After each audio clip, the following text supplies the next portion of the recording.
Welcome back to the Wealth Actually podcast, the show that features artists, entrepreneurs, experts, and commentators that will give you the right knowledge, planning, and guidance so you can preserve your assets and enjoy your wealth. Learn more and subscribe today at wealthactually.com. And now, here's your host, Fraser Rice. Welcome back to the Wealth Actually podcast. I'm Fraser Rice. Today we're going to be joined by Bill Sweet, who, in addition to being a former captain in the U.S. Army and a tank commander, is also the CFO of Ritholtz Wealth Management. We're going to talk a little bit about the estate planning environment and what he's seeing with clients and what you can do in order to get your affairs in order during this downtime. Bill, welcome aboard. Hey, glad to be here. I mentioned before that you were a tank commander in the Army. Maybe just talk a little bit about that. You don't hear much about artillery and wealth management in the same sentence. What was your experience like on that front? Well, I guess you'd be surprised. There is actually a pretty thriving network, especially in New York City. CFA Society has a great veterans roundtable. But yeah, completely almost polar opposite of what I'm doing now in this world, where I was deployed in far-reaching places across the country and globe, and now in the greatest city in New York here. But yeah, that's how I grew up. My dad was an artillery officer. You mentioned that in the Army when I was born in the 70s. And so that was just a way of life. And it was something that I wanted to do very early on. There's also a really big financial reason. Bluntly, it was an ROTC scholarship that led me to the Army to pay my way through RPI, through Rensselaer, to a computer engineering degree. My dad was a saver, sort of a millionaire next door type, but in the 90s, early 90s, wasn't a lot of dollars laying around. So he kind of said, look, here's what I've got for college. And after that, you're on your own. And so I was able to patch it together with an ROTC scholarship, but a great way to start a career. I sort of talk about military services as a master's degree in work ethic, because the latest you'll get an Army officer to a meeting is 5 minutes early. Built-in core values, just folks, if you're looking to hire somebody from the military in your organization, it's a great place to look for some people of loyalty that believe in duty and have respect. It's really about getting stuff done when literally lives are on the line. So it's a great way to sort of start as a young man in my early 20s. That's really cool. I'm going to put in the show notes a couple of links to some resources for people who are looking to maybe hire veterans or keep an eye out for different talent that comes out of that service. I think it's an untapped and interesting spot for a lot of folks, whether you're a VC and starting things up and you need someone to execute, which is where I think military background was really a cool upbringing, or otherwise, just as you said, someone who adheres to work ethic and duty and core values. I think that's a really interesting spot. Yeah. As a 22-year-old platoon leader, I was in charge of 16 people, management just right off the gate, $16 million of government equipment in the form of 4 M1 Abrams tanks, and was deployed in a combat zone where those guys looked at me and my platoon sergeant to basically get them through combat. It's pretty heavy. It happens very early. You don't have to wait to get that level of experience. And the reason the Army does it, and military, Marine Corps, elsewhere, is so by the time you're 40, or the time you're 50, you've had all that experience under your belt. Like I said, it's a great way to hire somebody that can get stuff done in exactly the way you describe. Well, and you get trial by fire. I mean, it's actual experience. Exactly. You've got bullets and things flying around, and you get a real MBA or PhD in life when you've got to get multi-million-dollar machinery through and execute on some other person's vision very often. Exactly. Cool.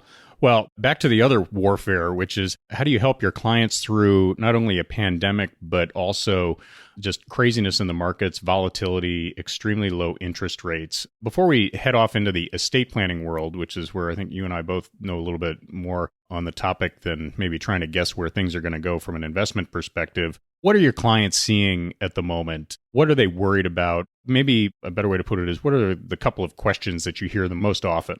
What I've been sort of surprised about here in this environment, it's July 23rd as we're recording this. And I think that that's actually the time that these conversations should start. More accurately, they're ongoing. It's not like you wait until November to sort of look at the calendar turning over, start to look at your estate. I think the role that a good financial planner, that certainly that you play in your organization and we play in ours, is to really sort of see these issues, prioritize them, and just iteratively chop those things down over time.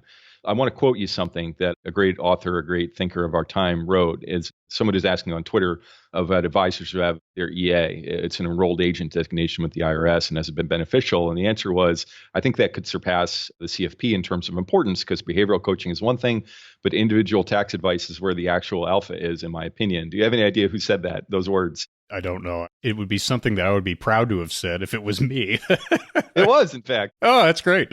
And I could not agree more. I mean, that just the synergy, the planets got in alignment. Because I agree. I think that if you're doing good work for clients, income tax is something that you kind of built and layered in. It's never the most important thing. I think that you and I know that. Estate planning is not the most important thing until it is all of a sudden in a hurry. So it is an iterative process and something gets built hopefully from the ground up. But yeah, I don't think there's any bright flashing light that comes on. But I would agree with your thesis that the environment today, the combination of estate exemptions at the federal level, certainly, and as states have sort of slowly harmonized with that or at least modified them. I mean, New Jersey was this outlier, this very small exemption of states that did impose an estate or an inheritance tax, and they revised it a couple of years ago, which is great, I think, partly in response to TCJA. But regardless, it's a very interesting environment. And then interest rates too. It's fascinating. That to me on the investment side is the thing that I most am concerned about is what the future of fixed income returns looks like, especially if we do actually see some inflation at some point come back to the environment. But what that provides you on the estate side is some generational opportunities with AFRs are in the ones and twos. It's insane compared to where they were 5 years ago, 10 years ago. This is a great time. It's a great time to be having these conversations in July. I think is the right time to be looking at any income tax things because the calendar turns over here in just 5 short months.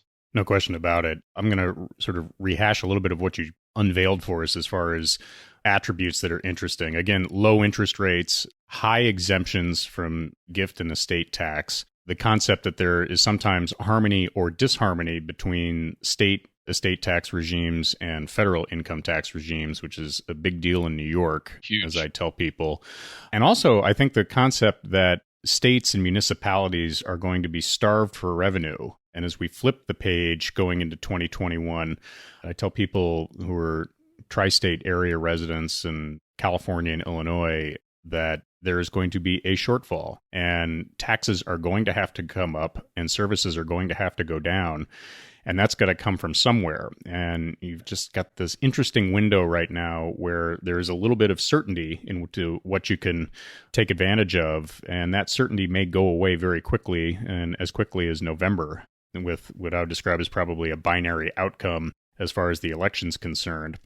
I think the other part, too, another feature that is obvious to many, but sometimes not so obvious to those who are worried about their businesses, if they have their own family business or their own practice, the value of those practices, I would argue, is probably artificially low in many respects right now. And so there's additional leverage that people can use in terms of estate planning to getting things to the next generation or sort of thinking about their philanthropic concepts. It's an interesting time right now to be thinking about that. It's a little bit dangerous. I know that some people that I've talked to are paralyzed in that they don't know whether they can sort of spend the way they would like to in the next 5 years. I'm sure as you do projections for people from a financial planning perspective, you're saying, look, if you've got a spend rate of X and you've seen a 30% drawdown and it's popped back up, but can you maintain that for the long haul, especially in retirement? When those assets aren't going to be growing as much or you're going to be spending them down, that's a consideration that we have to take into account too for people. Is it may be the best environment ever, but sometimes it's tough to take advantage of that if you're worried about the short term in terms of cash flow.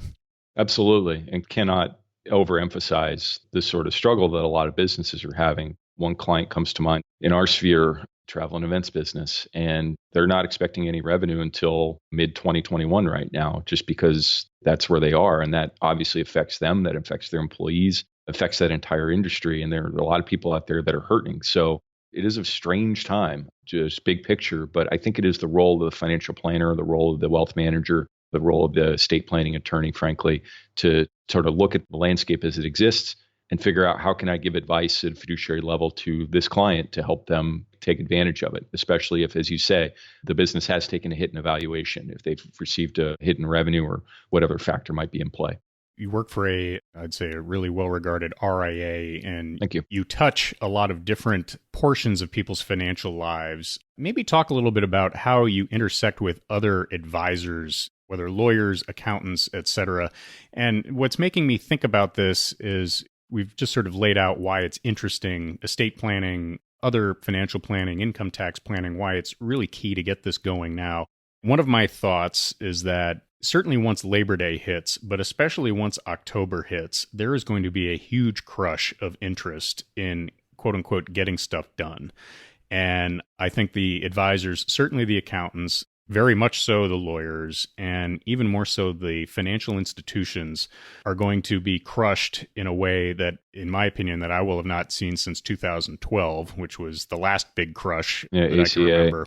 And what can you do to, both for the financial professionals that have to interact with the advisors, and then in talking to clients, what can we do to kind of get people to focus on this stuff right now? I think sort of July and August, when people are sort of bedded in and trying to figure out what's going to happen. I know many people are worried about schools and what are they going to do in the fall and so on. Yeah, there's some real life stuff going on. You're right. This is not top of mind, but what are you telling people to sort of focus on this opportunity? It's not top of mind, but again, I think we have a role to play in our clients' lives, and anybody in this profession. Like, it's our job to bring these matters to people's attention. And then we cannot always execute everything. Obviously, a client needs to sign the documents and engage with the attorneys, et cetera. But I would totally agree with your thesis that now's the time. If you think about what just happened last week, July 15th, that was the federal income tax deadline. That's the first time it's been later than April in my memory, beyond a day or two, the extension.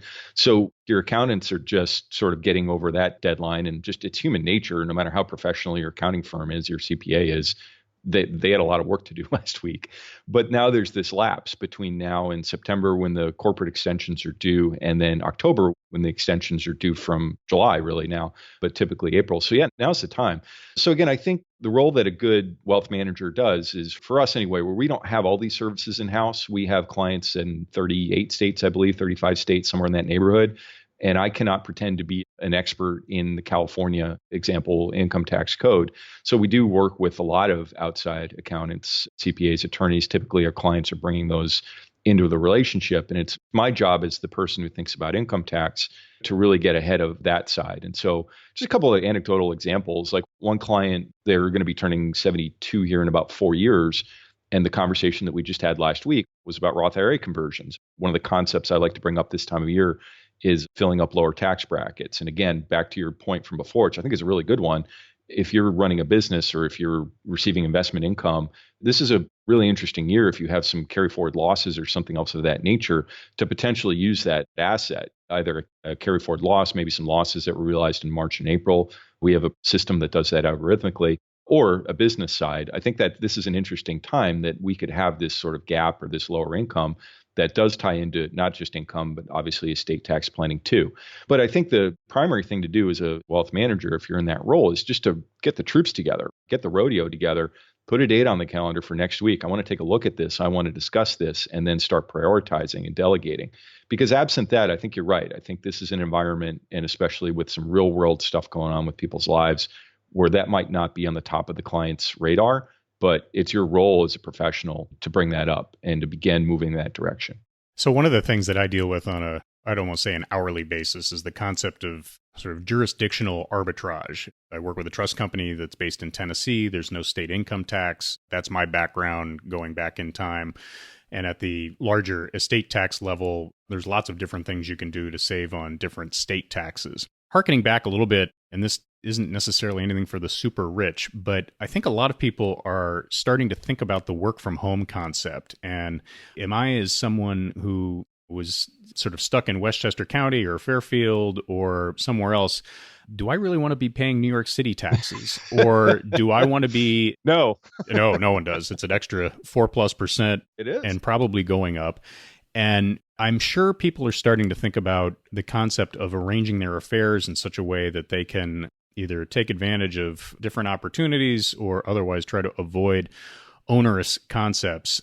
Are you starting to hear that from your client base? To me, it seems like it's a constant, but especially when people retire.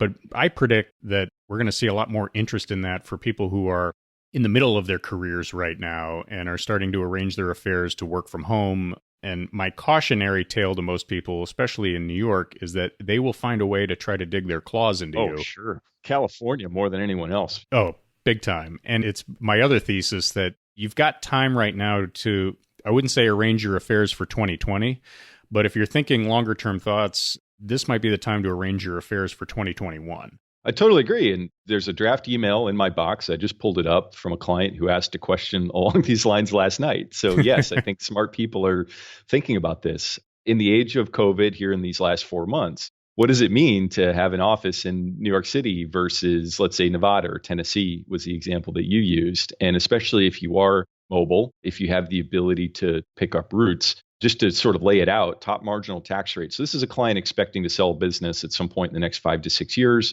expecting to receive somewhere in the neighborhood of $15 to $20 million. So obviously it has been very successful. A lot of hard work went into that, building that team. But regardless, they're expecting that to happen. They're living in San Francisco. Top marginal income tax rate in the state of California, above $2 million for a married filing joint couple, 13.3%. In New York City, the gentleman has a part-time residence in New York, 12.7%. One of the interesting things that you shared and brought to my attention about a month ago was that Supreme Court case about how they basically allowed New York to pursue an income tax application in part due to a part-time residency. So can you imagine having to deal with both California and New York at 12 to 13% income tax on a big windfall event? So given that this is something that can probably will happen 4 to 5 years from now, there's obviously a lot of uncertainty. The client threw out another state that he owns a property in Idaho. Well, the marginal tax rate there is 7%. So without even getting into Tennessee, Alaska, which pays you to be a resident, by the way, Florida, Texas, and a handful of other states. And we're talking about potentially 2.6 million versus 1.4 million to Idaho versus zero on a hypothetical $20 million windfall. So obviously, a lot depends on how that's structured. There's a lot that can happen. The note that I'm sending him is, and it's outside of my area of expertise. So like I'm not an attorney and I can't even pretend to be one, but it's how do you establish domicile?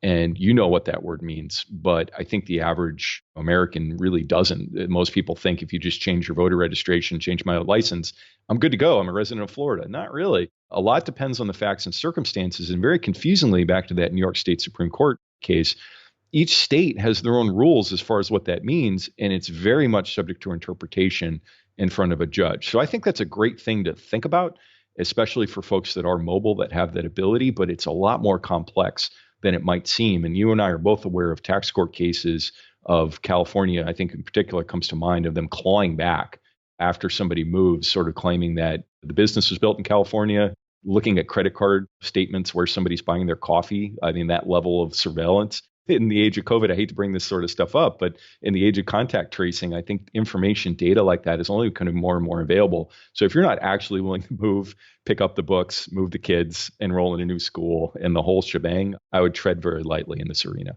Great point. And I think that I tell people the cocktail party version of, I'm picking up my stakes and moving to Florida, it is a lot more complicated than that. There is a real cottage industry. And I tell people that if you want to avoid New York in particular, you have to almost affirmatively reject New York. And by that, I mean, if you want your fact pattern to be good, you have to sell everything. You have to leave your church. You have to get rid of your clubs. You have to sell your property. Sell your property in addition to registering your car and re-registering to vote in Florida or something like that. There is a real art and science to all of this. And without getting too into the weeds on it, there is a concept of domicile and there's a concept of residence in New York, and you can pass one test and fail the other, and that draws you back in like Al Pacino in Godfather 3. It's not something you want, and it's something that you really, in my mind, if you've got a year of transition, that is the year to really bed in those types of life changes so that you can have a clean slate going into the next year, when I would say you can be pretty assured you're going to get audited if you're California or New York or Illinois or places that are starved for revenue.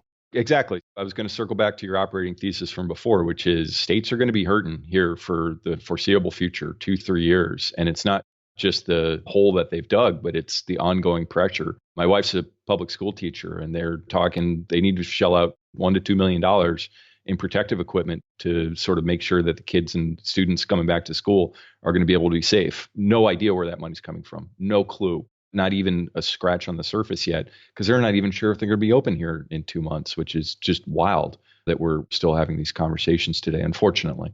Just to circle back a little bit to the interest rate discussion, the rates are at generational lows. The AFR, the applicable federal rate, is in the 1s or 2s. I think it might even be lower. 1.12. I looked it up while we were chatting. Unbelievable. one of the easiest and I would say least used tools for many people is the concept of the intra-family loan. And are you seeing any use of that in your client base? To me, that is something that it's fairly easy to paper. It's very powerful. It can achieve a lot of different goals without sort of subjecting a family to a lot of complication. What are you seeing in your client base on that area? One other comment too, I mean, we're talking about a lot of tools that maybe the ultra wealthy use. And for some people, they say, well, this doesn't apply to me. I don't have this sort of net worth to really have that make sense. The intra-family loan to me is interesting because you can take advantage of some of these tools. And it's a great way to do something for the next generation or to other people that you're interested in helping out without necessarily spoiling kids or creating issues and creating some accountability. Maybe some thoughts on that. It's a really complex topic and something I wouldn't engage in as a hobby because there are some landmines, as you know, that you can trip there. But I would totally agree that the opportunity set is here. So just a little bit of historical context just to set the table. August 2010 AFR, so this is the applicable federal rate. It's basically the minimum interest rate that the IRS will deem an arm's length-ish transaction to occur.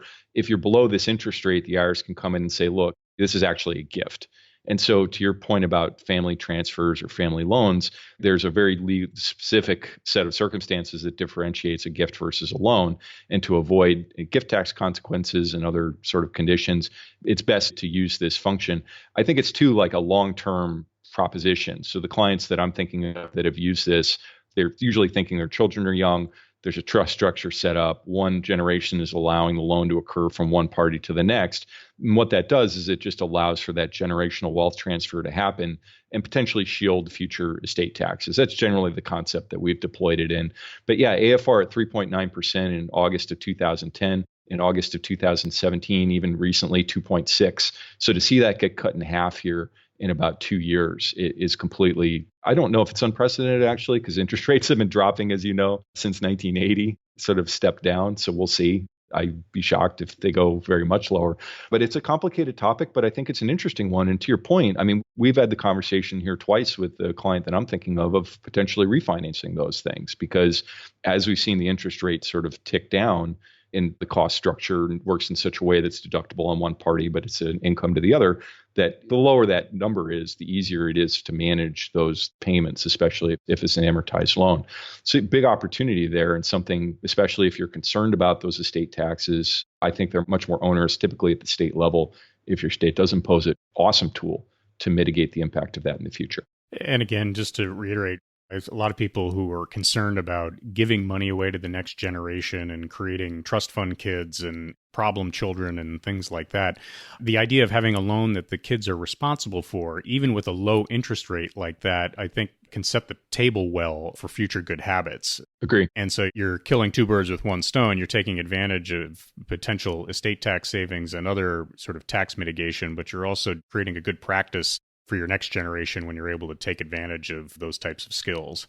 So we both have work to do, I'm sure, coming up. And you've got a meeting, I think, in an hour or so that you've got to get ready for. But any other closing concepts that you'd like to sort of impart to people or opportunities that you're seeing? Certainly, we talked a lot about sort of lower valuations and different volatility spasms that people could take advantage of, and interest rates and the high state exemptions and estate tax components. Anything else out there that you're seeing that people should be thinking about?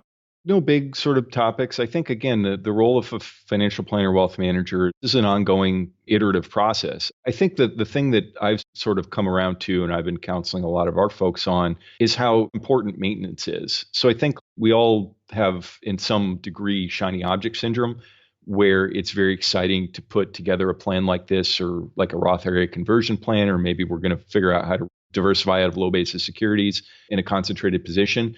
But the reality is that it's more of a process than it is an event. And so I think that there's this sort of rush and there's this sort of professional satisfaction that comes from presenting a plan and doing a job well done. But the reality is the real work in this industry, in this profession, in this practice is the ongoing relationship maintenance. Your book very eloquently, I think, speaks about this. You mentioned the real concern, I think, about generational wealth transfer is the potential muting of productiveness or aspirational qualities. And those factors, they're not going to show up on a Form 1040. If you raise a child that can go out and form their own business. That's not something that's going to pop up on your Form 1041. You'll carry it to your grave and be proud about it. But for me, anyway, it's more about the ongoing maintenance of these things. But I think that if there's one sort of sin that I think we all have, it's that we're hungry. We're hungry for more. Our firm has been very blessed, and we're very fortunate to have experienced growth even here in this crisis. But if we're not doing a good job, and not even great, a fantastic job for the folks that have been with us for 2 to 3 to 5 years and continuing to improve and just get their stuff better and better, we're not doing a good service by our clients, and we're taking our eye off the ball of what really matters. And that's come up not a lot recently, but it's been certainly the focus of my thought process here, is to go and back and revisit these things because they're living, breathing documents. A lot of the speculation here that we've discussed for this podcast has been about changes to federal rates. We're seeing this potential political situation change. What happens if really for the first time since 2011, I think, we see this decrease in the federal exemption on the estate side? We're thinking about all this stuff. And if your plan isn't nimble enough, or at least can react to those things as they occur over time, I don't think that we're doing a good service by our clients. That's probably the number one thing, is maintenance is much more important than the beginning of a relationship. It's such an important point, and thank you for bringing it up. I think the idea that we go through all the energy and machinations to get a plan in place, and then you're like, well, you set it and forget it. That is a perilous trap, and it ignores the fact that life intervenes. You have a COVID situation that has completely upended lots of things, and people get married, have kids, people die, people sell businesses, people get hired, people get fired, people have all sorts of things intervene that can change the dynamics of a plan very quickly. I think it's a great point that a good way to think about it is not just sort of getting my estate plan done, but it's putting in place a structure that's both stable enough to withstand various issues, but flexible enough to take advantage of opportunities or deal with problems as they pop up. I think that change in mindset is an extremely good point, and thank you for bringing that up.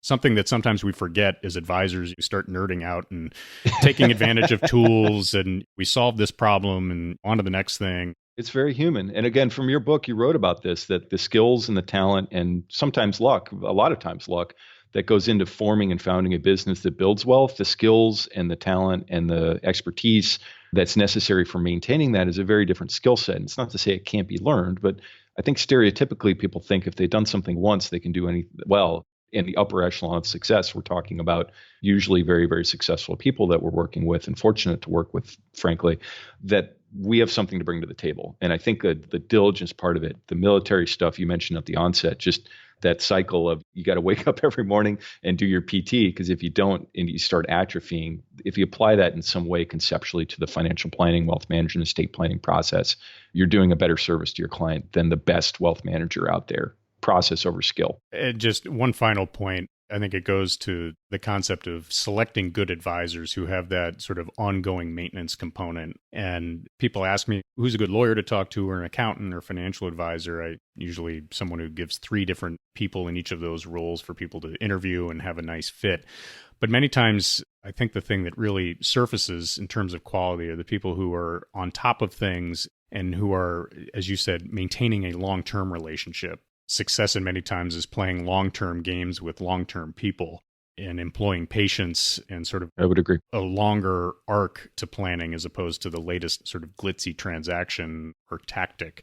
But a really good point. Bill, this was terrific. Thank you very much for coming on, and awesome. Stay safe. And yeah, you too. Continued success. Look forward to catching up again in New York when we're allowed to. I'm excited to get back to the office. Yeah. How about you? I can't wait, man. It's been a while. I'm sort of surfing between office and working from home. I do well when I have a place to go. So yeah, me too. I'm rolling out of bed and going 2 feet to my desk at my apartment.